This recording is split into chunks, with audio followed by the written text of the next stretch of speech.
কল্পনা করুন বিজ্ঞান এমন একটা জাদুকরী ওষুধ আবিষ্কার করেছে যা আপনার বয়স কমিয়ে দেবে, হার্টকে শক্তিশালী করবে আর যে কোনো স্ট্রেস বা বিষণ্ণতা নিমেষে গায়েব করে দেবে। অবিশ্বাস্য, কিন্তু এমন কোনো ম্যাজিক পিল কি সত্যিই পৃথিবীতে আছে? কোনো ম্যাজিক পিল নেই, কিন্তু এই জাদুকরী জিনিসটা আমাদের সবার হাতের মুঠোতেই আছে।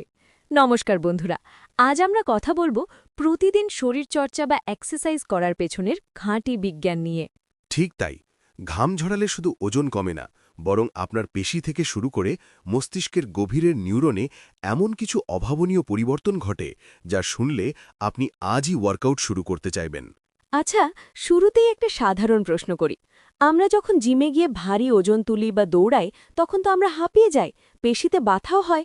তাহলে শরীর শক্তিশালী হচ্ছে কিভাবে? এখানেই বিজ্ঞানের প্রথম মজা। আমরা যখন এক্সারসাইজ করি তখন আমরা আসলে আমাদের পেশি বা মাসলকে শক্তিশালী করি না, বরং তাদের ভানি। পেশি ভাঙে মানে? হ্যাঁ, ভারী কাজ বা ব্যায়াম করলে আমাদের পেশির তন্তুগুলোতে ছোট ছোট ফাটল তৈরি হয়, যাকে বিজ্ঞানের ভাষায় বলে মাইক্রোটিয়ার। এই ফাটলের কারণেই ব্যায়ামের পর আমাদের গায়ে ব্যথা হয়। তাহলে এই ভাঙা পেশি থেকে আমরা শক্তিশালী হচ্ছে কিভাবে? আমাদের শরীর হলো একটা স্মার্ট মেশিনের মতো। যখন ব্রেন বুঝতে পারে যে পেশিতে ফাটল ধরেছে, তখন সে ভাবে সামনে তো আরও বড় বিপদ আসতে পারে, আমাকে আরও শক্ত হতে হবে। তখন শরীর প্রোটিন ব্যবহার করে ওই ফাটলগুলোকে মেরামত করে এবং আগের চেয়ে অনেক বেশি শক্তিশালী ও মোটা পেশি তৈরি করে। অসাধারণ একটা মেকানিজম। তার মানে শরীর নিজেকে নিজেই আপগ্রেড করে নিচ্ছে। একদম, শুধু পেশি নয়, আপনার কোষের ভেতরে থাকা ব্যাটারি অর্থাৎ মাইটোকন্ড্রিয়ার সংখ্যাও প্রতিদিন ব্যায়াম করার ফলে হু হু করে বাড়তে থাকে। ফলে আপনার এনার্জি লেভেল সাধারণ মানুষের চেয়ে কয়েক গুণ বেড়ে যায়। আচ্ছা, শরীর তো শক্তিশালী হলো, কিন্তু আমি শুনেছি এক্সারসাইজ করলে নাকি ব্রেন বা মস্তিষ্কও শার্প হয়। এটা কিভাবে সম্ভব? পেশির সাথে ব্রেনের কি সম্পর্ক? সম্পর্কটা খুব গভীর। আপনি যখন কার্ডিও করেন বা দৌড়ান, তখন হার্টবিট বেড়ে যায়, আর হার্ট আম্প করে প্রচুর পরিমাণে রক্ত এবং অক্সিজেন সরাসরি আপনার মস্তিষ্কে পাঠায়।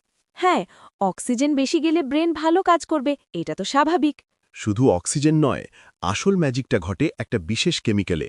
ব্যায়াম করার সময় আমাদের ব্রেনে BDNF নামের একটি প্রোটিন প্রচুর পরিমাণে তৈরি হয়। একে আপনি ব্রেনের সার বা মিরেকেল গ্রো বলতে পারেন। ব্রেনের সার মানে গাছের সারের মতো?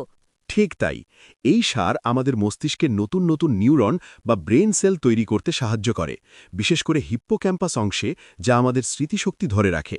তাই যারা প্রতিদিন শরীরচর্চা করেন, বয়সের সাথে সাথে তাদের স্মৃতিশক্তি কমার ঝুঁকি একদম কমে যায়। অবিশ্বাস্য! তার মানে ব্যায়াম আমাদের শুধু শারীরিকভাবে নয়, মানসিকভাবেও আমাদের সুপারহিউম্যান বানিয়ে দিচ্ছে। কিন্তু এখানেই শেষ নয়, আসল ব্যাপারটা আরও অবাক করার মতো।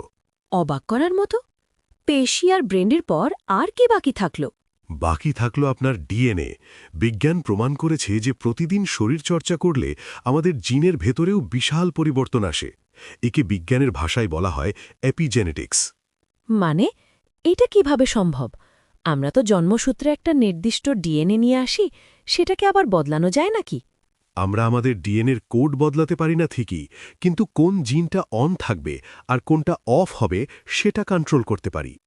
গবেষণায় দেখা গেছে, নিয়মিত ঘাম ঝরালে আমাদের শরীরের ক্ষতিকর জিনগুলো, যেগুলো বয়স বাড়ায় বা রোগ তৈরি করে, সেগুলো অফ হয়ে যায়। সত্যি? মানে শুধু ব্যায়াম করে আমি আমার জেনেটিক ভবিষ্যৎ বদলে দিতে পারি? একদম।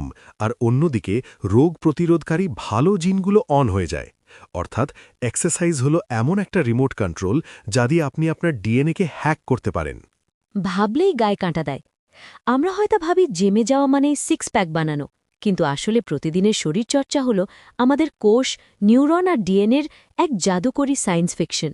ঠিক তাই, মানুষের শরীর বসে থাকার জন্য তৈরি হয়নি। একে যত ব্যবহার করবেন, এর ধার তত বাড়বে। প্রতিদিন মাত্র ২০ থেকে ৩০ মিনিটের ঘাম আপনার বায়োলজিক্যাল ঘড়িকে আক্ষরিক অর্থেই পিছনের দিকে ঘুরিয়ে দিতে পারে। আপনাদের কি মনে হয়, আজ থেকে কি আপনি আপনার ডিএনএকে হ্যাক করার এই বৈজ্ঞানিক পদ্ধতি শুরু করছেন? আপনার প্রিয় শরীরচর্চা কোনটি? দৌড়ানো, যোগব্যায়াম নাকি জিম? কমেন্ট করে অবশ্যই জানাবেন। মানব শরীর এবং মহাবিশ্বের এমন সব রোমাঞ্চকর রহস্য খুব সহজভাবে বুঝতে আমাদের সাথেই থাকুন। এমন আরও বিজ্ঞানভিত্তিক ভিডিওর জন্য সায়েন্স টক চ্যানেলটি সাবস্ক্রাইব করুন।